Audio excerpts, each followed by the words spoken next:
Most times, you probably don't even realize you're doing it. Other times, you might be doing it because you think that's what you're supposed to do. After all, no one wants to come across as arrogant or obnoxious. But the reality is, whenever you sell yourself short, you're subtly sabotaging your career opportunities and communicating to others that you don't value yourself as much as you should. But how do you stop if you don't even realize you're doing it? Here are 13 signs that you might be selling yourself short in your career. You don't negotiate salary offers because you think you should be grateful.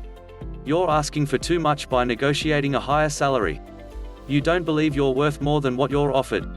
After all, you already feel lucky to be there.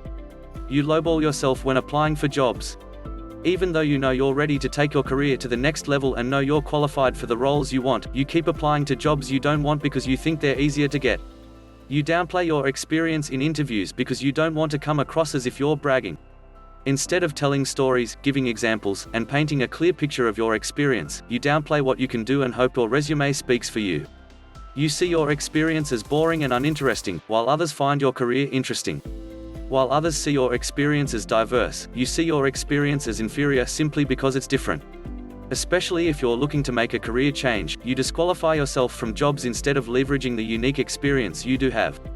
You're constantly overthinking and assuming the worst outcome. You struggle with putting yourself out there in your job search and at work, and when you do, you assume you'll be rejected or that things won't work in your favor. You don't share your ideas in meetings because you don't think they're worth sharing. You assume that other people will think your ideas are not good enough, so you don't bother speaking up because you don't want to waste anyone's time. You prefer to just go with the flow at work and rarely advocate for yourself. You think speaking up for yourself means stepping on someone's toes.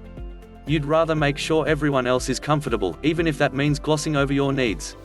You're always assuming other job candidates are better than you instead of acknowledging what you bring to the table. You're always worried about the competition whenever you apply for jobs or go into interviews. You're always assuming that other people are more deserving of the opportunities you want without acknowledging your value and accomplishments. You avoid sharing your accomplishments and talking about yourself. You cringe whenever people ask you about yourself, and you would much rather spend an entire conversation talking about the other person.